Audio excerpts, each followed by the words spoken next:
Hey guys, you're watching Matt the Musketeer, and today I have finally got round to putting together my question and answer video. Now 2 videos ago I did ask you guys in the comment section to leave me all your questions and stuff like that so we could put together this celebratory 4,000 subscriber video.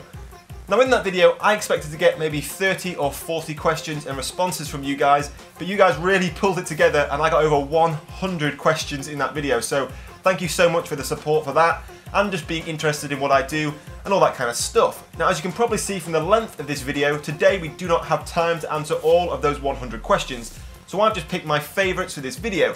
If you guys want to see maybe a part 2 to my Q&A and see some more questions answered, then tell me in the comment section below and give me a like and all of that stuff. So today we're just going to jump in and I'll save my favourite question for last, and the reason I have picked my favourite question is because I think I just enjoyed the answer it was allowing me to give, and that person has won themselves an Armour 3 Alpha Key as I promised. So let's just go ahead and jump straight into these questions. So to begin with, the first question is from Ben Morrow, and he asks, in Battlefield 4, would I prefer to see the classes from Battlefield 3 or Bad Company 2? Now when I first started playing Battlefield 3, I actually found the classes a little bit difficult to get used to, as of course I was used to playing Bad Company 2. But in hindsight now I've played Bad Company 2 and Battlefield 3 for a similar amount of time, for Battlefield 4 I think I would definitely prefer to see the class system from Battlefield 3. For example, in Bad Company 2, the Assault class was probably a little bit overpowered as it had the ability to put down ammunition and have the underbarrel grenade launcher, which meant if you put some ammo down in front of you, you could just be an infinite grenade launching machine. So I think the classes have been a little bit betterly balanced with Battlefield 3. And maybe in Battlefield 4 they'll take that forward and tweak it and make it even more balanced than it is in Battlefield 3. But I do definitely think the kind of class setup was definitely an improvement between Bad Company 2 and Battlefield 3. The Matty Central asks, what would you say to someone who is starting YouTube? Now by that, Matty, I assume you mean someone who is starting a gaming YouTube channel. And in all honesty, my advice to someone who is starting YouTube now will be to wait till Battlefield 4. Now what I mean by that is, Battlefield 3 has been covered. It is old news now. How it seems to work with YouTube gaming channels is, as a new game comes out, new people seem to grow to power in the YouTube world, because with Battlefield 3 now, the people who are covering Battlefield 3 successfully have kind of become dominant, like Level Cap and Frankie on PC and MattTheMusketeer. They're the kind of go-to guys with Battlefield 3, and I'm sure they will be just as successful with Battlefield 4, but a new game allows kind of new enterprises and new kind of areas to cover and things, so for someone who's interested in starting a YouTube channel based on gaming now, I would honestly say to you, wait till the release of Battlefield 4. That is your chance to really prosper and grow and go in a different direction to somebody else, because it's it's untouched ground, it's not being forged yet, so you have an opportunity to be the first person to do certain things. Whilst with Battlefield 3, let's be honest, everything and anything has been covered with Battlefield 3 now, so that would be my advice to you if you wanted to start a YouTube gaming channel, would be to wait till Battlefield 4. Now my next couple of questions are pretty much linked hand in hand, so I'm going to try and answer those together. Now the first one comes from Jammy Jack, who asks, approximately how many hours a day do I spend editing and rendering and playing video games? And the next question comes from Peter Ivanov, who asks, what was your job before YouTube? Now the reason those go hand in hand is because YouTube is not my job, so currently I don't get enough time, I don't feel, to play and edit my games and create my videos. Now when you start doing YouTube, you actually end up spending more time editing and rendering videos than you do playing video games, or certainly I do.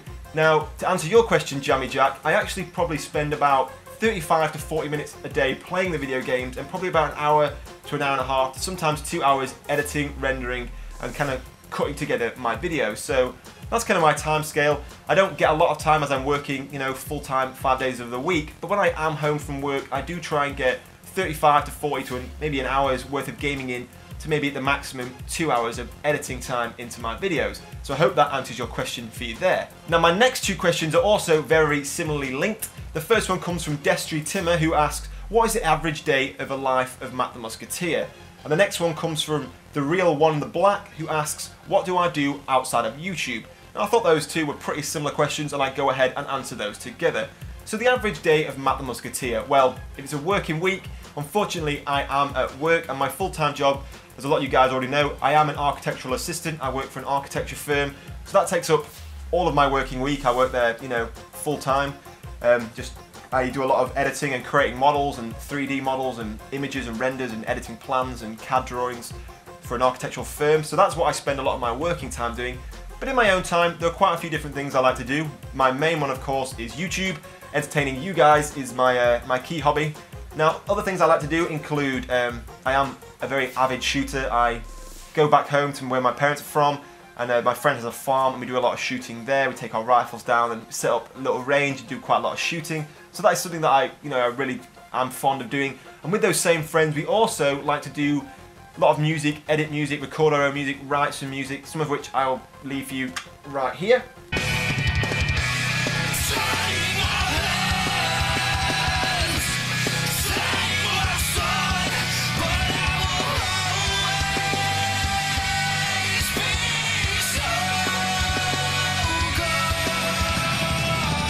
So that's just an example of some of the things I like to do with my spare time. Now my next question comes from a very good friend of mine, Westy, and he asks, how big is my house? Now, it's a very random question, but I have got an answer for you, because on my old channel, I did actually do a cribs video, which I will leave that here. If you want to see how big my house is and see my whole house, I did do a kind of McTake cribs video. So go ahead and check out my cribs video if you want to see my little pad and where I live, my little boss little house. Now my next question actually comes from Realm Reloaded and Enly44. I hope I'm pronouncing those names right. I don't want to insult you guys if I'm pronouncing your names wrong.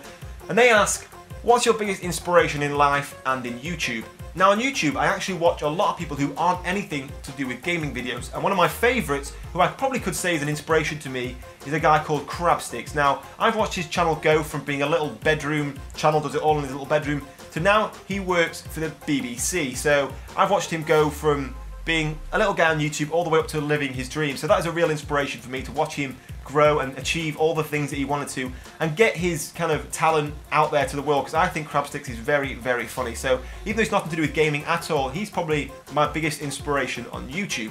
And in real life, an inspiration for me in real life, now that is a difficult one. I'm gonna have to think about that right now. Biggest inspiration for me in real life. Biggest inspiration. Now, an inspiration for me in real life is actually probably the Guerrilla Games design team who create the Killzone series. Now, the reason for that is when they first started creating Killzone with Killzone 1, obviously, they were actually a very small team, and I think they worked in the attic of a house. They were a very, very small team and created a very successful game. And they do a lot of CAD modelling, of course, with their level design, and their post-apocalyptic art style is very much something that really does appeal to me. And a few times I've been really tempted to actually apply for jobs with those guys, as they have been looking for bachelor architects to help them do level design, which is exactly what I am. So they are a real inspiration to me, just the look and the feel of their video games, the character models, the storylines. I do love the Killzone series, and the way they've gone from rags to riches with the Guerrilla Company is a real inspiration to me. And I just really do love their style and the way they go about creating the art that they do. Now, David Plays Games and Jojo981 ask, how do you get set up with partnership with Pixel Enemy? And a lot of other people as well. One of the main questions I got from a whole range of people is, why are you called Matt the Musketeer? Now, I'll answer both of those together. I'm called Matt the Musketeer because previously, on my old channel, this is not my first channel, I was part of the Three Musketeers. And they had a lot of videos uploaded to the Pixel Enemy channel. And I was actually originally kind of told to upload to their channel from someone called the Squirrel's Nuts, who I used to have a lot of contact with in my early days on YouTube. So I uploaded 1 or 2 videos to Pixel Enemy through the Three Musketeers channel, but because unfortunately that channel could not get partnership, Pixel Enemy promised and gave me partnership with Matt the Musketeer. I was actually partnered with this channel when I had 0 subscribers. They gave me partnership and trusted me to go on to grow this channel the way I have done. So that is the way that I kind of got partnership through Pixel Enemy, by uploading lots of videos to their channel and kind of just getting in contact with Jay and Mark, and those guys being really, really kind to me and becoming good friends with those guys, and them allowing me to partner this channel with 0 subscribers and just grow it from there. So that is how I have come to the stage that I am at now with 4,000 subscribers and being partnered with Pixel Enemy. Now, FPS Hawk 00 and Generis 1111 ask, what were your first experiences with video games and what was your first FPS shooter? Now, my first experiences with video games was when my parents bought me a Nintendo 64 when I was probably about 6 or 7 years old, and with that I got GoldenEye. So that answers both those questions together. That was a very, very good first-person shooter, probably one of the very first first-person shooters of those kind of generation of console, and it was just a mind-bogglingly good game at the time. And I'd never played on a console before, I don't think, and FPS with the Nintendo 64 controller with like 3 handles was like, what is this? I couldn't aim for shit. I was like, oh my god, I'm all over the place. But eventually, me and my dad got pretty good at that. My dad was like, move out the way, son, my turn. So both of us got pretty good at GoldenEye, and that was my first experiences with FPS and with gaming. So I hope that answers that question for you there. Now, to round up today's video, we just have time to answer the final question, the winning question of the Arma 3 Alpha Key, and that is the Neo Saber Zero. And he asks, what is your favourite weapon across any video game, any shooter? Now, that is a very important question. It's a very interesting question. Any weapon from any shooter. Now, I knew the answer straight away. I love answering this question, which is why you've won yourself the prize. My favourite 2 weapons from any shooters are the M82 assault rifle used by the ISA and the STA-52 assault rifle used by the Helghast throughout the Killzone series, both of which I actually have here, if you can see those on screen. The M82 assault rifle and the STA-52 assault rifle, both of which are my favourite weapons from any video game. If I could get myself a replica one of those, I would pay hand over fist to get myself one of those weapons. So the Neo Saber Zero, you have won yourself a copy of the Arma 3 Alpha. Now, if you guys do want to see me do any more questions and another question and answer video, then give me a comment and a like in the comment section below. I hope you guys have enjoyed this video, but in the meantime, thank you for watching, and I will see you soon.